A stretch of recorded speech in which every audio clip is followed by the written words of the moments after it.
Vocês, como a gente entende como cristão, muito bem a relação que é o fato de nós sermos filhos de Deus. Ninguém precisa explicar muito o que é ser filho.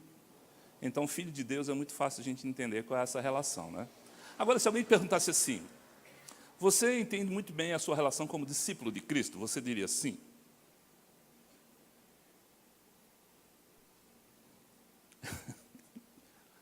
A gente entende pouco, muito pouco, a nossa relação como discípulo de Cristo, mas entende bem a nossa relação como filhos de Deus.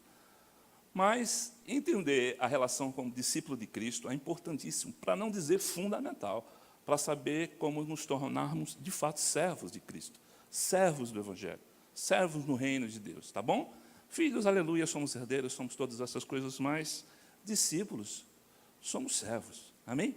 Eu gosto muito, eu era garoto, tinha lá meus 15, 16 anos, compus uma canção que dizia mais ou menos assim, quando nos prostramos a orar, que coisa mais poética, muito bonita, tal. Não vou arriscar cantar, mas olha só, a letra diz assim, quando nos prostramos a orar e a indagar, Senhor, o que eu vou fazer para ser um vencedor,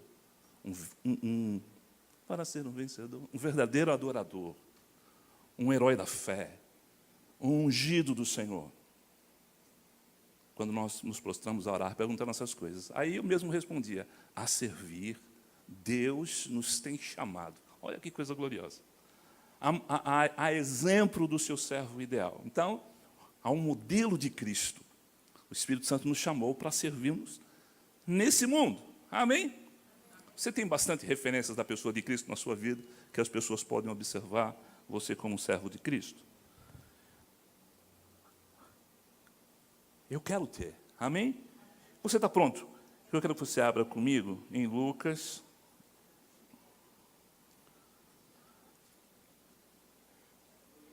No capítulo 11, eu vou ler a partir do verso 1.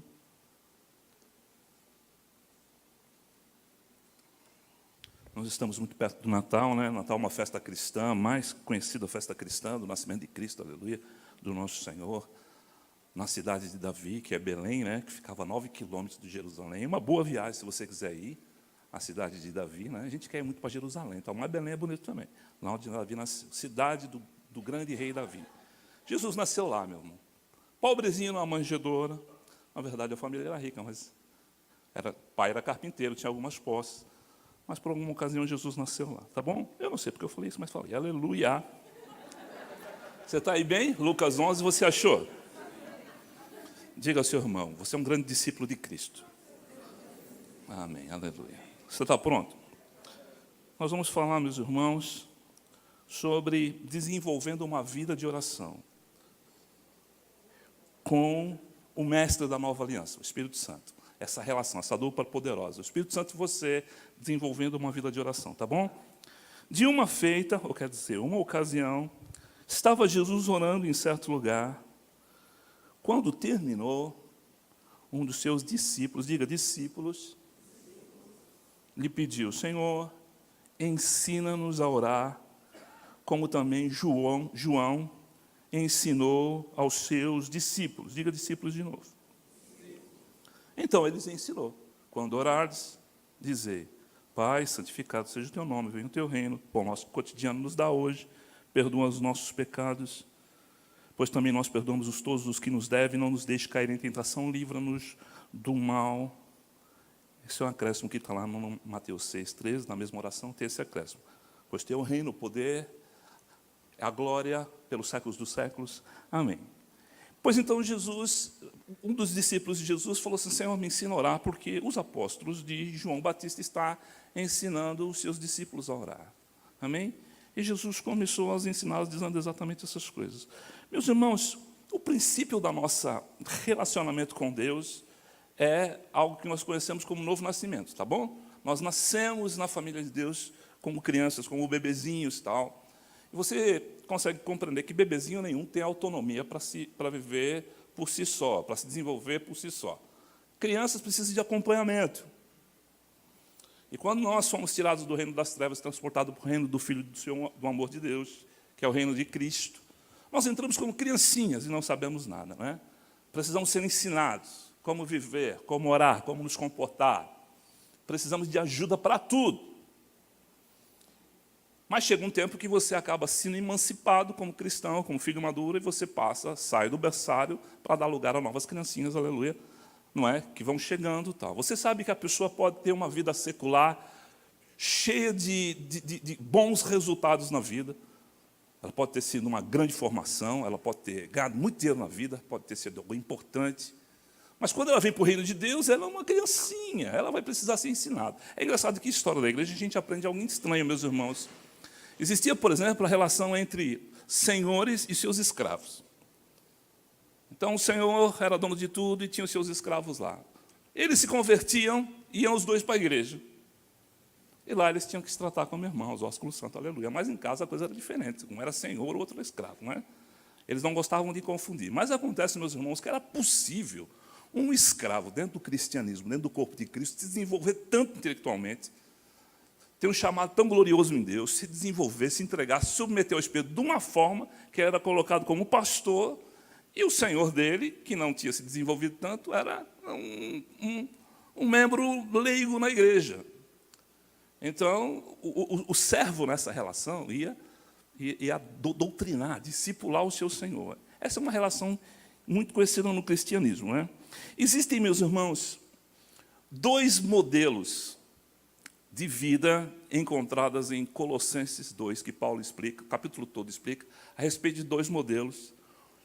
E um modelo é uma vida segundo os rudimentos do mundo, segundo as tradições do homem, segundo o curso desse mundo, que nós estávamos inseridos, e a outra vida é segundo o modelo de Cristo. Colossenses 2. Vocês entendem esses 2 paralelos? Uma vida segundo os rudimentos do mundo. Todos caminhando para a mesma direção, corrompidos, perdidos. De repente, existe um modelo segundo Cristo.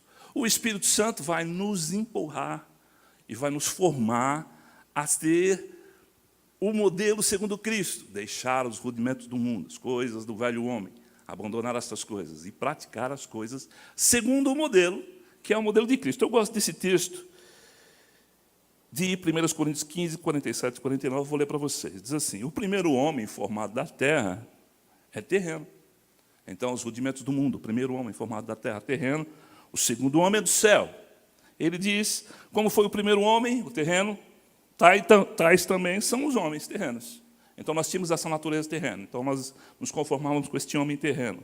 Aí ele diz, e como é o homem celestial, que é Cristo, tais também os homens celestiais, que também devemos ser nós.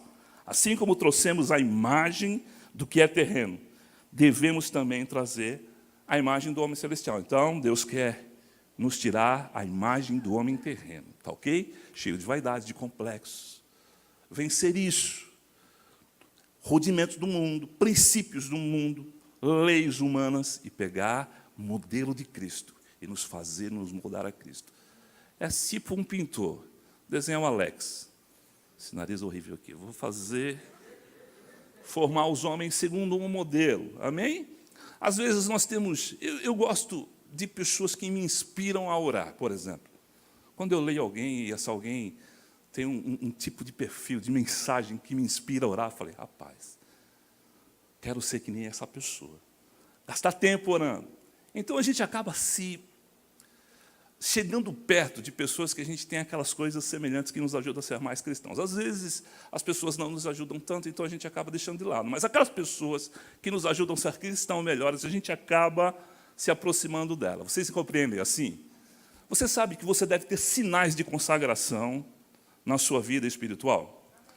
As pessoas têm que ver na gente sinais de consagração, meus irmãos. Quando você ora, quando você canta, não é um tipo, são sinais evidentes de consagração, de que a pessoa, de fato, é consagrada ao Senhor.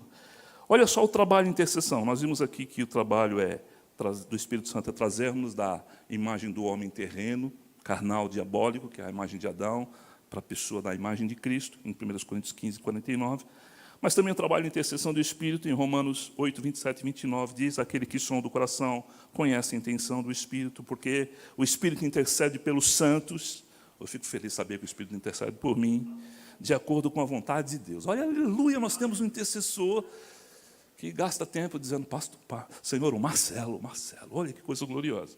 Sabemos que Deus age em todas as coisas para o bem daqueles que o amam, dos que foram chamados de acordo com o seu propósito.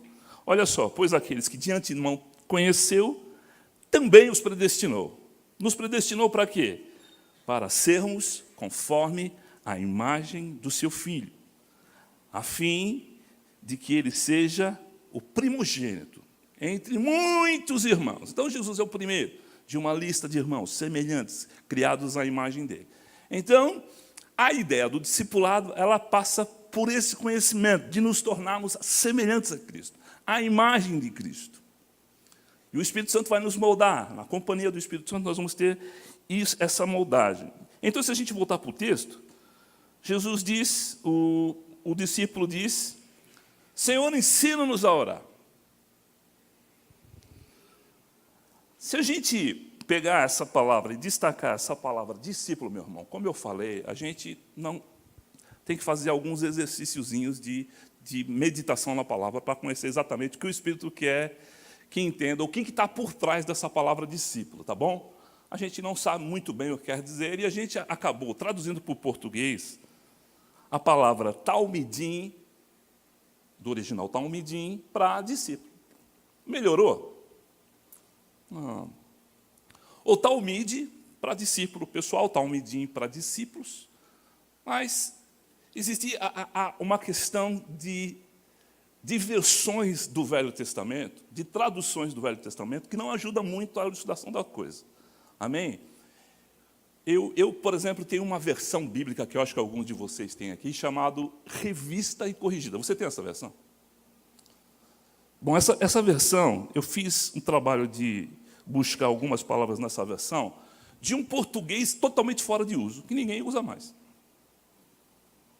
Eu fiz aqui algumas palavras que precisam de uma nova tradução. As novas versões, as novas traduções, elas buscaram melhorar isso.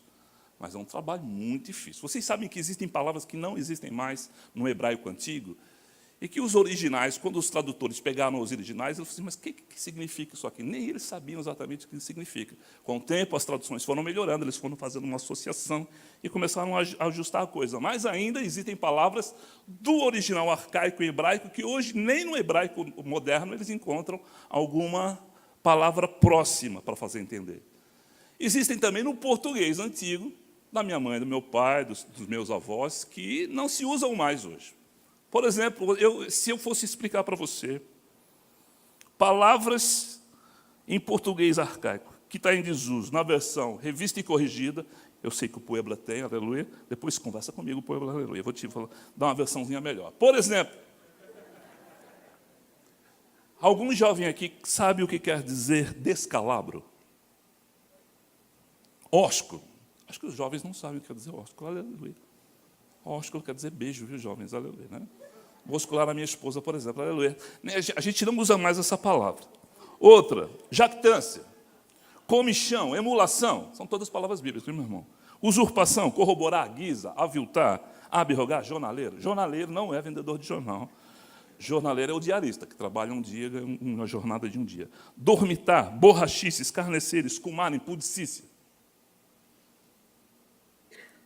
Alguém usa essas palavras de coração?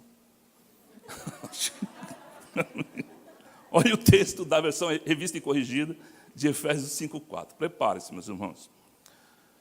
Nós não devemos mais viver em torpezas, parvoíces, nem chocarrices. Chocarrices, meus irmãos. As pessoas, eu traduzi isso aqui, às vezes eu entendia cachorrices. Meu irmão está vivendo em cachorrice, aleluia. Elas chocarrices. É claro que essa palavra não deve ser mais usada, não é mais usada, amém, aleluia. Precisou transformar essa palavra em alguma coisa que a gente conhecesse. E aí ele veio e traduziu, não haja obscenidade entre vocês. Não ficou muito melhor, mas ajudou bastante, né? Torpezas quer dizer obscenidades. Parvoíces quer dizer conversas tolas. E chocarrices quer dizer gracejos imorais, piadas imorais, coisas do tipo. Então você vê que existe a necessidade de a gente fazer sempre uma associação correta com a palavra, para a gente possa entender, de fato, o que é o texto está dizendo. Amém? E quando a palavra usa a palavra discípulo, meu irmão, o que é por trás dessa palavra? E de fazer discípulos de todas as nações, ensinando-os a guardar tudo o que eu vos tenho ensinado. Eu estou convosco todos os dias. Você é um dos discípulos que está inserido nessa missão, nessa grande comissão. E se você não sabe o que é ser um discípulo, você não pode desempenhar o papel de um discípulo. Bom, o que o Espírito Santo quer dizer com essa palavra discípulo? Que precisa ser ensinado para nós, para a gente ter o melhor tipo de resultado dessa palavra. Bom, na comunidade de Israel, no início da era cristã, quando os evangelhos estavam sendo escritos, quando Jesus tinha nascido, a palavra rabino e discípulo era uma palavra muito comum. Por exemplo, se eu tiver que explicar para você, eu não vou ter que explicar para você, por exemplo, se eu disser o que é feijoada, você sabe muito bem. Mas se você for explicar feijoada para um americano, você vai demorar um pouco, é carne de porco, é rabo de porco, é feijão preto, é caldo, é laranja, é farofa, e se você tiver um... Bom, você tem que explicar, mas para o brasileiro não. E explicar para um judeu, no tempo de Cristo, mesmo no tempo hoje, o que é ser um discípulo, ele não precisa, mas para nós precisa explicar. Jesus tinha discípulos e diz para esses discípulos fazerem discípulos, e esses discípulos somos nós. Então, na comunidade de Israel, no tempo de Cristo, uma figura importantíssima, meu irmão, era a figura do rabino, homem respeitado no meio de Israel, digno de duplicada honra. E também dos seus talmides, que a versão bíblica brasileira traduziu por discípulos. No original é talmide, não é? Bom, então a vida religiosa em Israel para o menino começava com um estágio de introdução na vida religiosa chamada Beit Seder, em que o menino, na idade de 6 a 10 anos, ele começava a decorar os 5 primeiros livros do Velho Testamento. Você acredita nisso, meu irmão? Vê quantos anos tem o Petros? 5 anos o Petros. A partir do 6º ano, ele ia começar a decorar o Gênesis, Êxodo, Levítico, nos Números. Demoraria 4 anos para decorar tudo isso. Meu irmão, é pouca coisa? É muita coisa. Você imagina o trabalho que não dá para fazer uma criança ficar sentada, lendo os textos bíblicos e fazendo ela decorar e recitar, e recitar, e recitar. Bom, antes desse período, as mães e os pais ensinavam princípios morais, de ética na comunidade de Israel, mas depois eles tinham que pegar a Bíblia e começar a ler. A gente fica pensando, como é que o judeu é tão inteligente, não é? Está aí, ensina desde criancinha, amém? Eu lembro que eu tinha 10 anos, quis impressionar meu pai, e falei assim, bom, vou decorar um texto aqui, com 10 anos, e eu decorei, que é o filho sábio alegra seu pai, o filho insensato é a tristeza de sua mãe. Não tem nada a ver, eu não entendo muito bem o que quer dizer, mas eu decorei com 10 anos, e nunca me esqueci, não é? Como é impressionante isso. As crianças decoravam Deuteronômio, Números, processos de Israel, pecados em Israel, oblações. 10 anos, formado, aprendemos os 5 primeiros livros da Torá. No segundo estágio, chamado Beit Talmide, as crianças dos 10 ao 14 eram introduzidas nos outros livros, são 39 livros do Velho Testamento, então eles tinham que começar a decorar e entender os salmos, provérbios, profetas menores, Ezequiel, Samuel, reis de Israel. E aos 14 anos, os melhores, os mais nerds, os mais graduados, os mais brilhantes alunos que tinham lá, eram separados para a comunidade dos rabinos de Israel. E ele era separado para um rabino específico. Eles falam a respeito de cada rabino tinha uma gema, tinha uma forma de agir. Cada rabino tinha uma prioridade na sua doutrina. Então, de acordo com a doutrina, de acordo com o seu rabino, de acordo com o seu perfil, você era indicado para rabino A, rabino B, rabino C. Por exemplo, eu vou pegar a nossa formação aqui, pastor Neemias, por exemplo, grande administrador, um grande pregador, iria ser indicado por um tipo de rabinato. Isso se aprendesse, decorasse todo o Velho Testamento, não é, pastor? Não seria assim, facinho. O Pio, que não ia decorar lá grande coisa, aleluia. Mas, por ser um músico, ia trabalhar com outro tipo de rabino e tal. Valmir, que é um grande um abraçador de gente, um cara maravilhoso, ia pegar um rabino mais tranquilo, mais cheio de amor para oferecer, correto? Então, cada rabino tinha uma gema. Então, quando ele chegava aos 14 anos, aos 12 anos, ele era sabatinado, o discípulo era sabatinado, e todo mundo ficava, rapaz, você não aprendeu direitinho, você está desaprovado. Algumas crianças, evidentemente, não se interessavam muito em se tornar rabinos, mas algumas crianças ficavam chateadas. E os desaprovados era dito assim, ei, vai aprender a profissão do seu pai, tá bom? Amém? Você tinha que aprender a profissão do seu pai. Eu li, meu irmão, em algum lugar dessa aí, de que no Ocidente, onde nós estamos, apenas 5% da população aprende a profissão dos pais. Algum filho aqui sabe a profissão do seu pai? Repetiu a profissão do seu pai? Você, Alex, seu pai é eletricista? Tu também? Ah, polícia, né? Você também, Wanda? Ó, 5% aqui deu 3, aleluia, né? Os outros 95%, cada um segue a sua própria profissão. Mas no Oriente Médio, principalmente ali onde vivia Jesus, mais de 90% dos filhos seguiam a profissão dos pais. Aqui só 5%.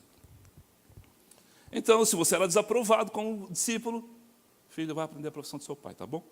Por isso que Pedro era pescador, o pai era pescador, Jesus era carpinteiro, o seu pai era carpinteiro. Jesus foi desaprovado, meus irmãos, vocês acreditam? Nós temos essa união com Cristo. Por que Cristo foi desaprovado?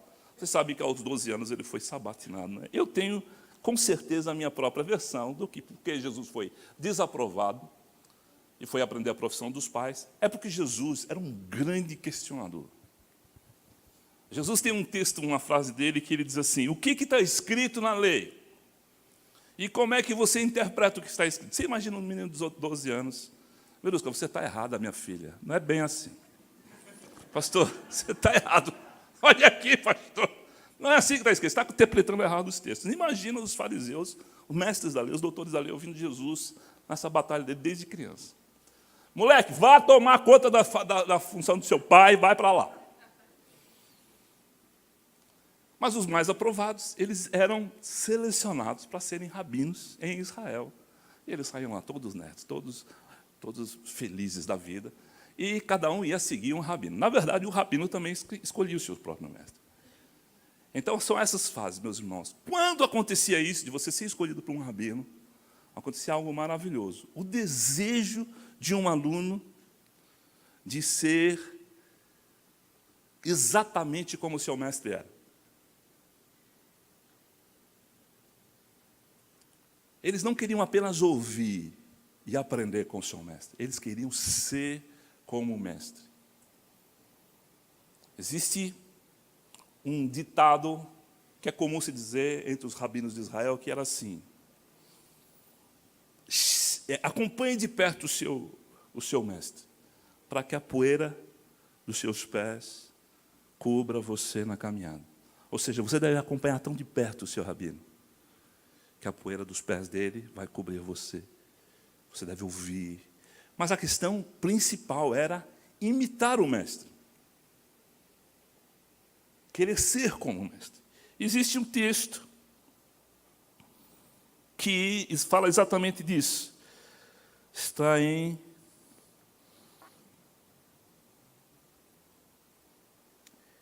Paulo e Timóteo. Eu quero que você veja essa relação entre Paulo e Timóteo. Paulo e Timóteo, 2 Timóteo, no capítulo 3, 10 e 11, diz assim, tu, porém, Timóteo, tens seguido de perto o meu ensino, o meu procedimento, o meu propósito, minha fé, minha longanimidade, o meu amor, minha perseverança, as minhas perseguições, os meus sofrimentos, quais me aconteceram em Antioquia, Icônio e Listra.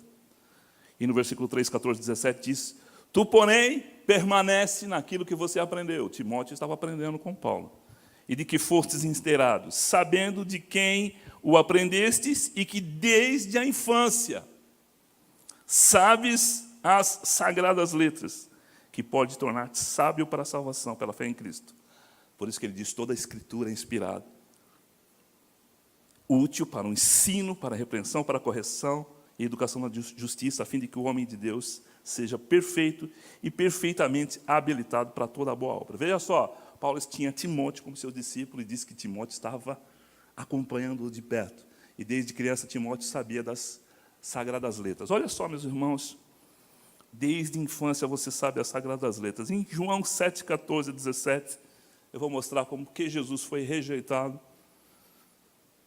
e não era um rabino com formação na comunidade de Israel, mas era respeitado como um rabino por causa dos sinais, tá bom? Vocês lembram que Nicodemos falou assim, nós sabemos que você é mestre por causa dos sinais que você faz, porque ninguém pode fazer os sinais que você faz se Deus não for com ele. João 7, 14, 17 diz, corria já em meio à festa, Jesus subiu ao templo e ensinava. Então os judeus se maravilhavam e diziam, como sabe essas letras? Sem ter estudado. Respondeu-lhe Jesus, meu ensino não é meu, sim daquele que me enviou. Se alguém quiser fazer a vontade dele, conhecerá a respeito da doutrina, se ela é de Deus ou se falo por mim mesmo. Eles reconheciam que Jesus não tinha estudado, mas sabiam letras poderosas. Como é que você sabe sem ter estudado? Eu quero voltar a Jesus com 12 anos, meus irmãos, sabatinando os fariseus e sendo sabatinados pelos líderes religiosos, pelos mestres de Israel. Eles disseram assim de Jesus. Na verdade, a mãe de Jesus perguntou para Jesus, onde é que você estava, moleque? Jesus estava assim, você não sabe, mãe, que eu estava cuidando dos negócios do meu pai? Você vê que Jesus já estava imitando o pai, já estava indo atrás daquilo que o pai dele queria que ele fizesse.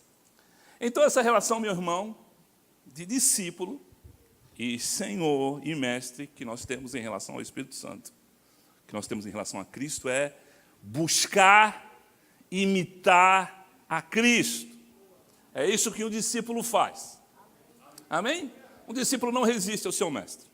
Ele imita, ele quer ser igual a Cristo. Olha os textos. 1 Coríntios 11, 1. Paulo diz, sede meus imitadores, como também eu estou imitando Cristo.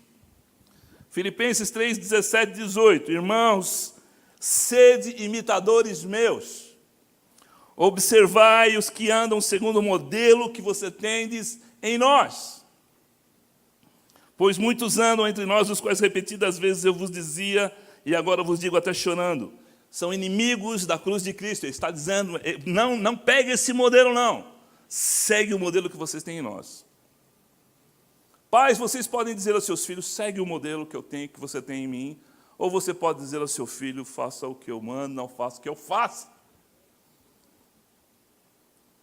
Imitar a Cristo, mas, João 4, 16, 18, assim conhecemos o amor que Deus tem por nós e confiamos nesse amor. Deus é amor, todo aquele que permanece no amor, permanece em Deus e Deus nele. Dessa forma, o amor está aperfeiçoado entre nós, para que no juízo tenhamos confiança, porque nesse mundo somos como Ele é.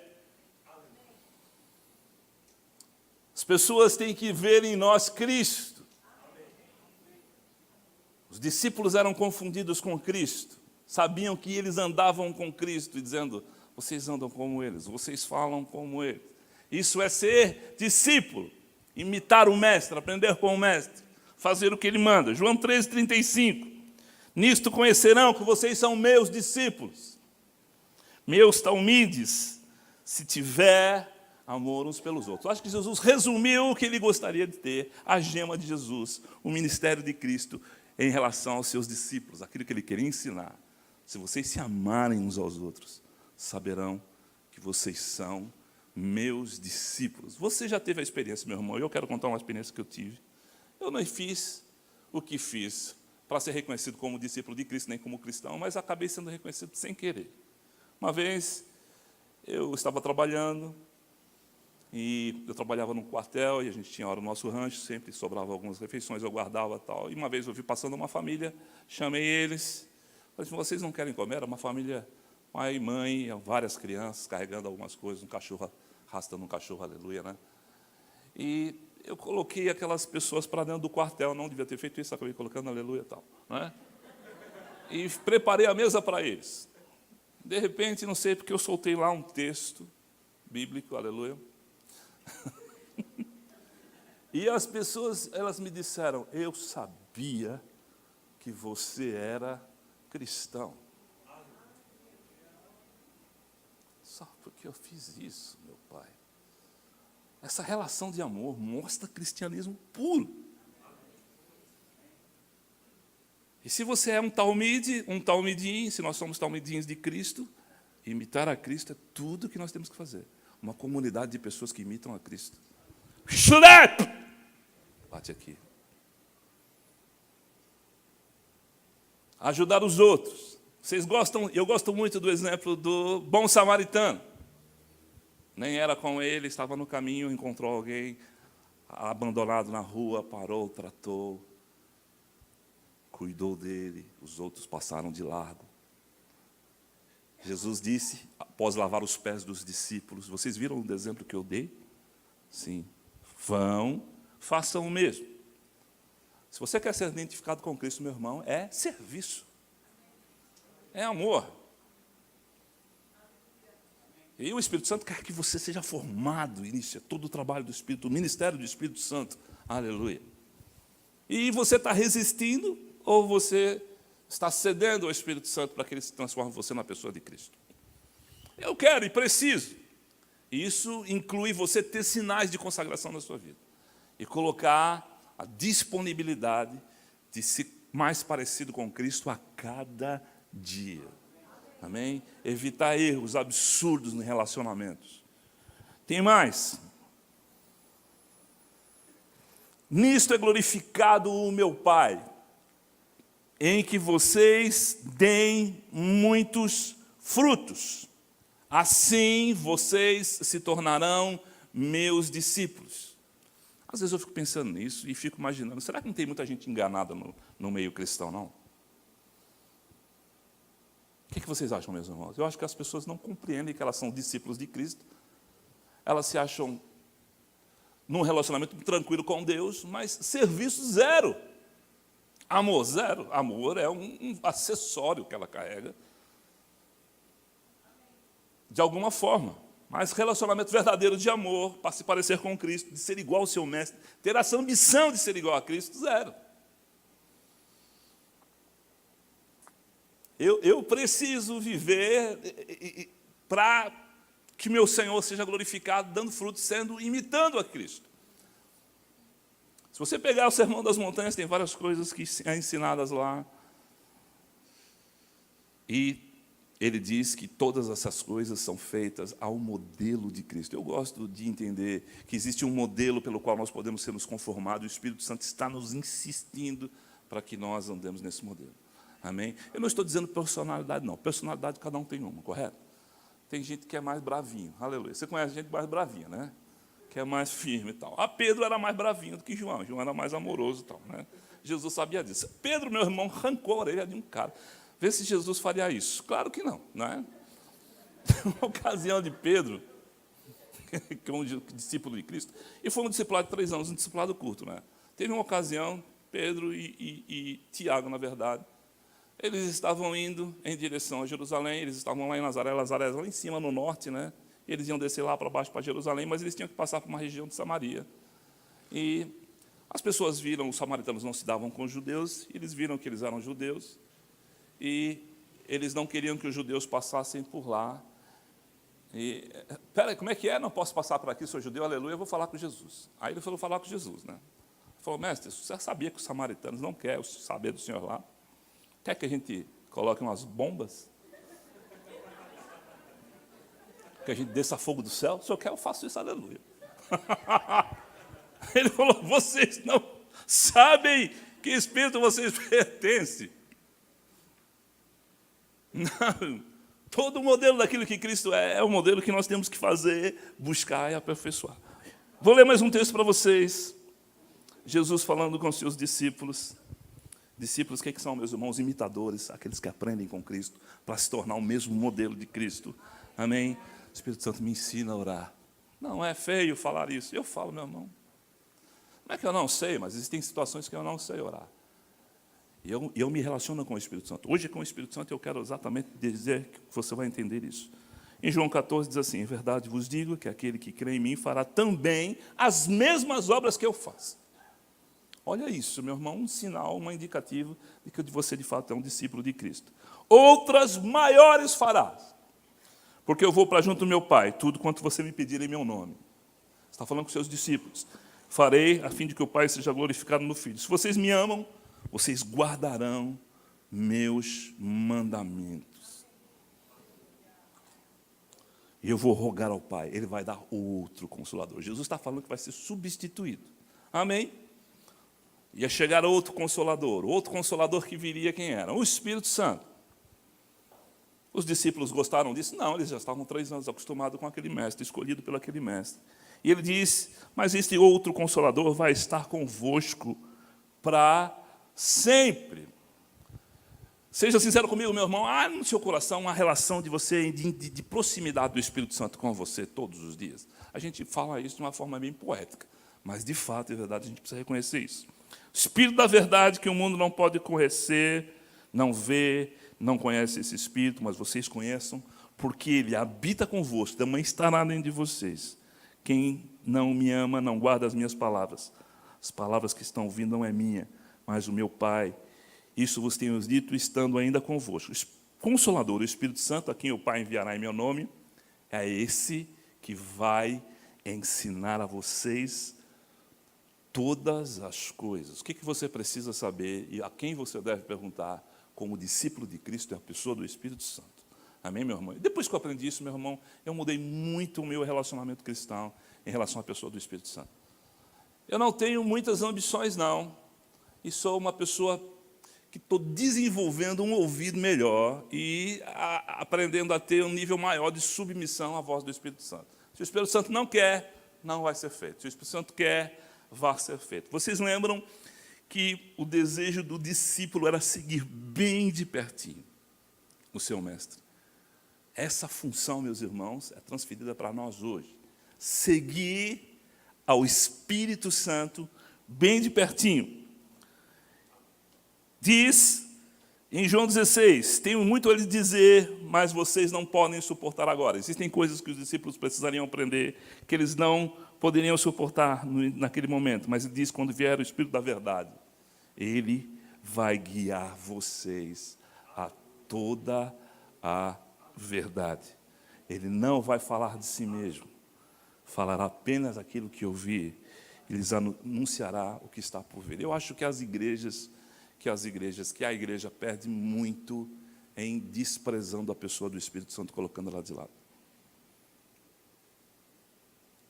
Se você é um talmide, um discípulo de Cristo, você precisa ser guiado à verdade, transformado, se submeter à vida no Espírito Santo.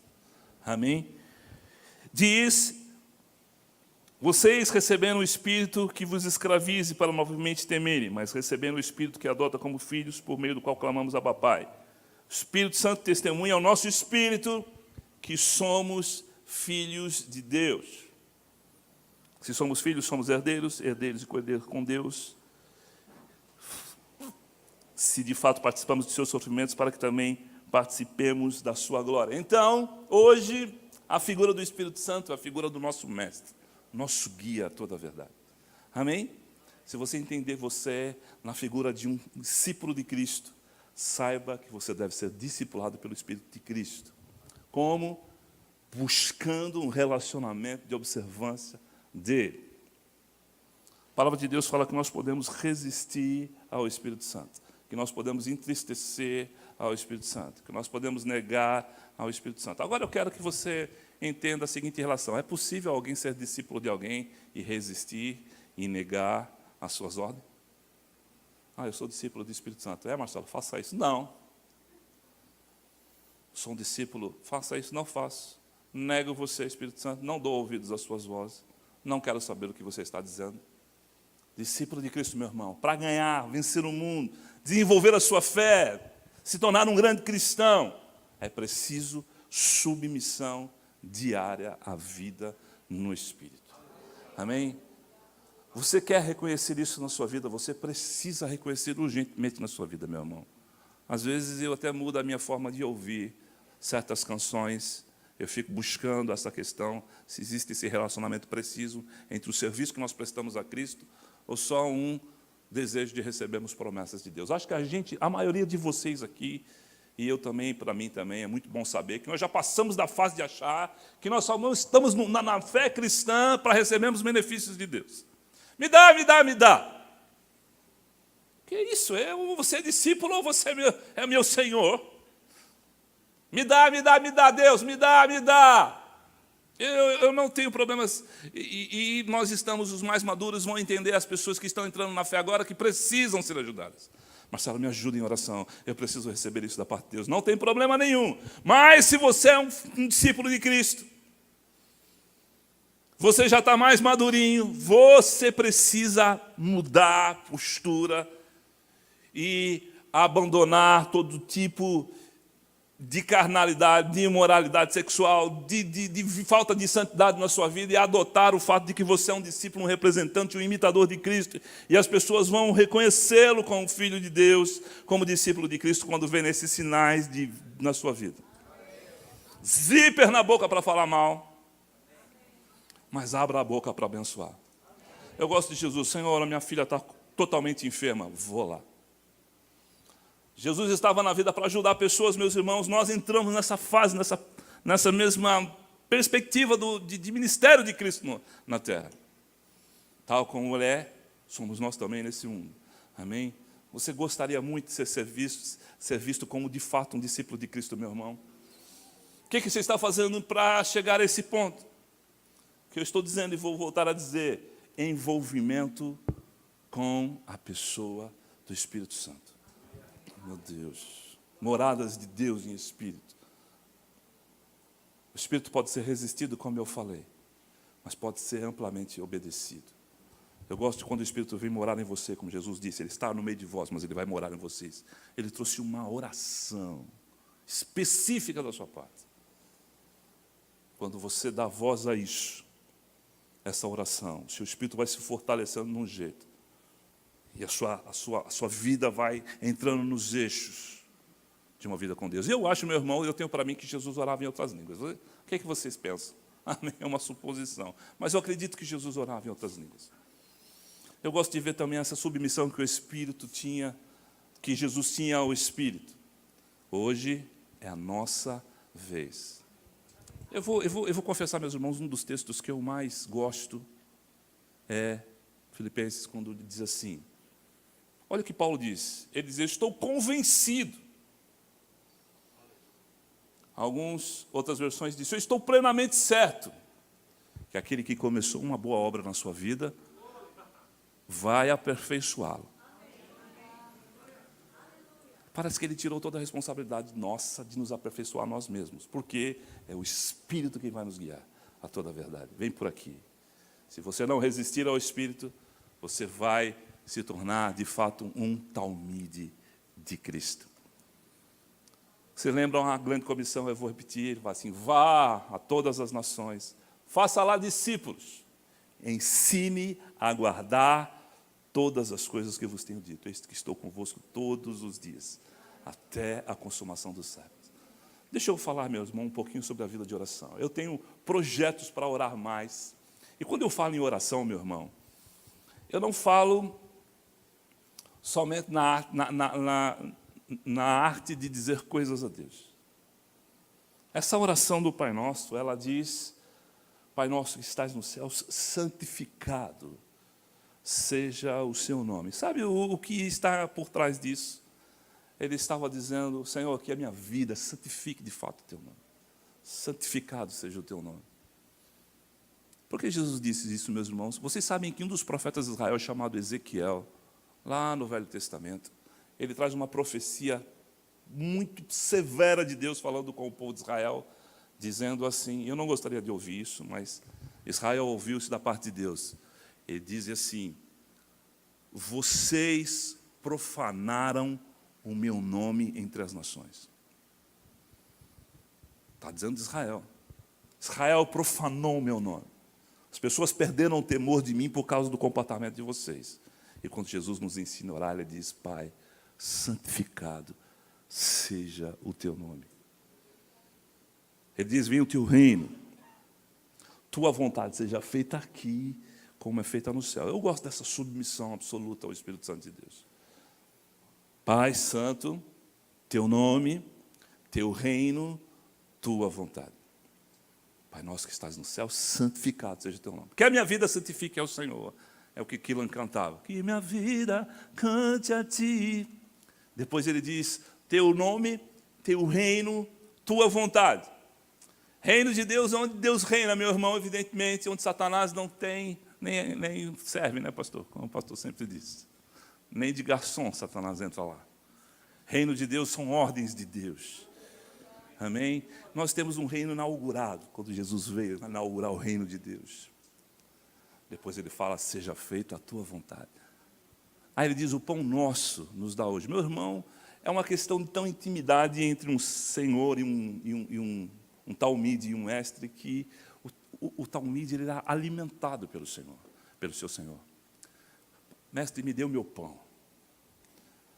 O pão nosso de cada dia, ele diz, perdoa-nos as nossas dívidas, como nós perdoamos os nossos devedores. Meus irmãos, perdão é algo que tem que estar escrito na testa de todo discípulo de Cristo. Perdoa.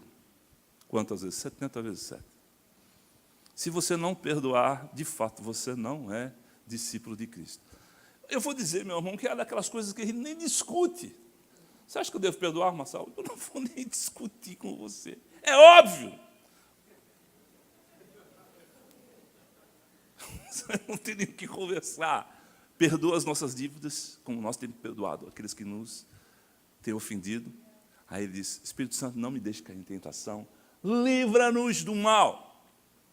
Eu tenho para mim que isso não é uma forma de você ficar dizendo ao Senhor a vida inteira as mesmas coisas, por longos anos, recitando isso dia após dia, mas é uma forma de se comportar. Senhor, teu nome será santificado na minha vida, teu reino na minha vida. Tua vontade, santificado teu nome. Espírito Santo, me dê o pão da tua presença diariamente. Livra-me das tentações, ajuda-me nas tentações. Livra-me do maligno. Teu é o reino, o poder e a glória para sempre. Amém. Meus irmãos, isso é ser discípulo de Cristo. Ser filho de Deus é importante, nós sabemos já que nós somos herdeiros e cordeiros com Deus, mas discípulo de Cristo é ser servo. Amém? Buscar coisas que façam você se identificar com Cristo e viver uma vida de relacionamento com o Espírito Santo. Como eu disse, meus irmãos, a partir de 2019, eu tenho sempre esse chamado de iniciar a minha vida com oração. Oração com o Espírito. O Espírito me ajuda a orar, o Espírito me ajuda a pregar, o Espírito Santo me guia. Eu acho tão legal, e você vê como Jesus respondeu tão rápido. Mestre, me ensina a orar? Sim, você deve dizer isso. Ele não ficou, vou para a escola, aleluia. Ele ensinou rápido. Quando você disser, Espírito Santo, me ajuda a orar. Romanos 8, eu quero encerrar com esse texto. É um texto que nós conhecemos. Romanos 8, 28. Põe ali para mim, por favor.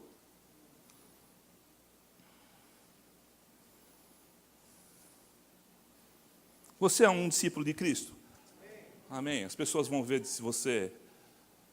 Ou você é, no particular, você não é tão discípulo de Cristo, mas quando você está em comunidade, você se torna um discípulo melhor, como Ananias e Safira, aleluia. E ele diz, porque vocês mentiram ao Espírito Santo, eles sabiam que ele estava mentindo ao Espírito Santo. Ele diz, sabemos que todas as coisas, é o Romanos 8, 13.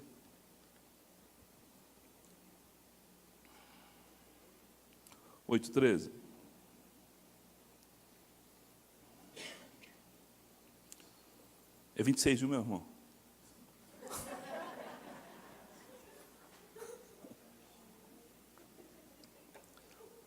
Diz também, o Espírito semelhante nos assiste em nossas fraquezas. Quando você lê nossas fraquezas, sabe quem está dizendo isso? Paulo. Paulo estava dizendo que tinha algumas fraquezas, né? Fraquezas não são pecados, amém? Porque isso Paulo falou que é a coisa do velho homem que a gente devia abandonar. Não, tem uns pequenos pecadinhos ali, aleluia, e o Espírito Santo me ajuda nisso. Que isso, cara? O Espírito me ajuda em minhas fraquezas, um pequeno víciozinho aqui, um pecadinho aqui, outro lá, o Espírito me ajuda. Nada disso. Está falando de fraquezas, é ainda a falta de você ter bons resultados na sua vida cristã. Ele nos assiste, nos ajuda em nossas fraquezas. Porque às vezes nós não sabemos orar como convém. O Espírito intercede por nós, sobremaneira, com gemidos inexprimíveis.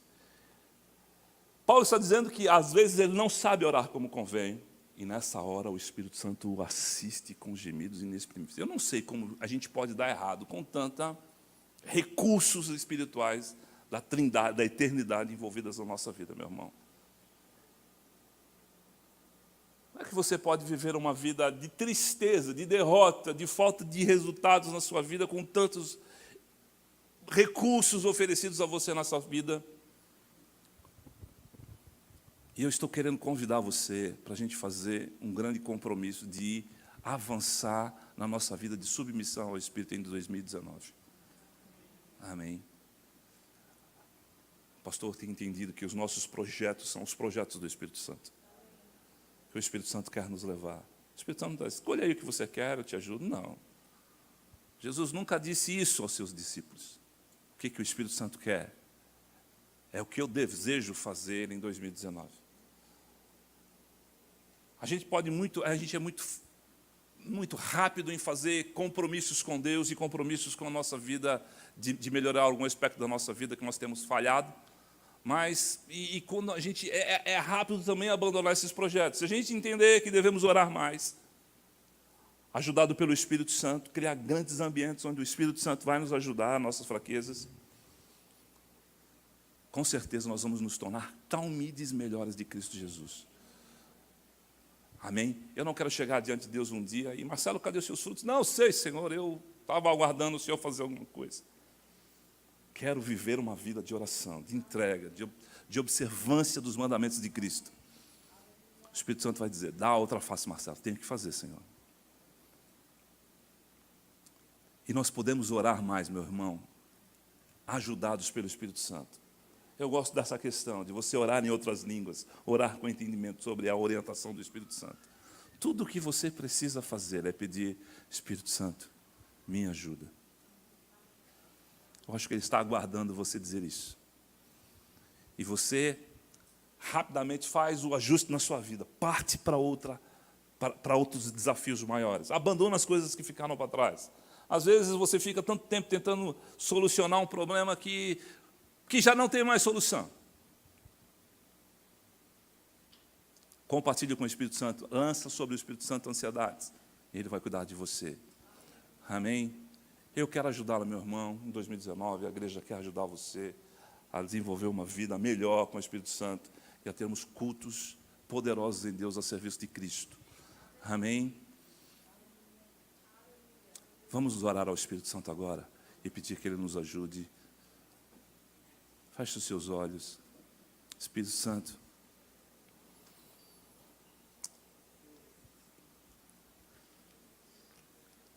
Senhor, nós entendemos, Pai, que somos totalmente dependentes do Senhor no reino de Deus, para nos ensinar a como viver. E, Senhor, olhando por todos os seus benefícios sobre as nossas vidas, Pai, todos os recursos, a Tua intercessão,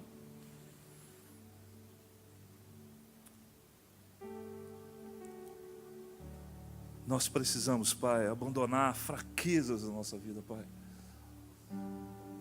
E te pedir, Senhor, ajuda-nos nas nossas fraquezas. Certo do que o Senhor vai fazer isso, Pai. Senhor, esteja conosco, nós te pedimos, nos nossos momentos de oração. Ensina-nos a que dizer a Deus, como dizer. Senhor, torna-nos mais semelhantes a Cristo. Eu sei que esse é o teu ministério, Espírito Santo. Mas nós queremos parecer mais com o nosso Senhor. E esse ano, Senhor, que se encerra, Pai, e os resultados que temos para apresentar, os frutos que temos para apresentar ao Senhor, talvez nós poderemos ter muito mais longe, Senhor.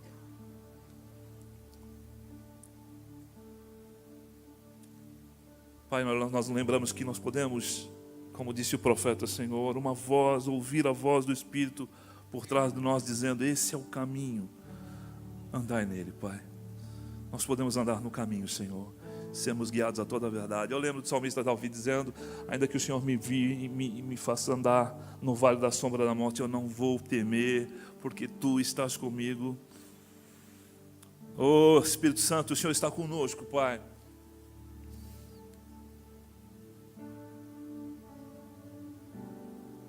Oh, aleluia. Faça a sua oração, meu irmão, de consagração ao Espírito Santo.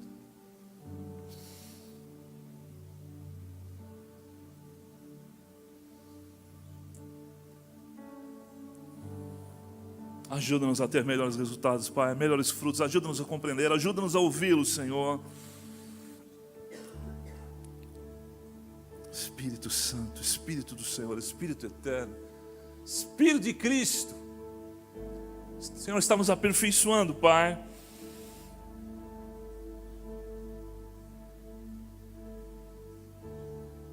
O Senhor começou a boa obra na nossa vida, Senhor. Queremos correspondê-lo com frutos. Lembrando de que Jesus disse: nisto reconhecerão que sois meus discípulos, se vocês amarem uns aos outros. Pai, nós queremos andar em amor. Aleluia. Olá, eu sou Neemias Silva Júnior, pastor presidente da Igreja Verbo da Vida em São Paulo, Vila Matilde, e você acabou de assistir a mais uma de nossas ministrações, ministração da Palavra de Deus. E o nosso desejo é que você possa estar também conosco aqui, desfrutando da unção coletiva e participando dos nossos cultos. Conheça a nossa programação, veja o nosso endereço, acesse o nosso link, venha estar conosco.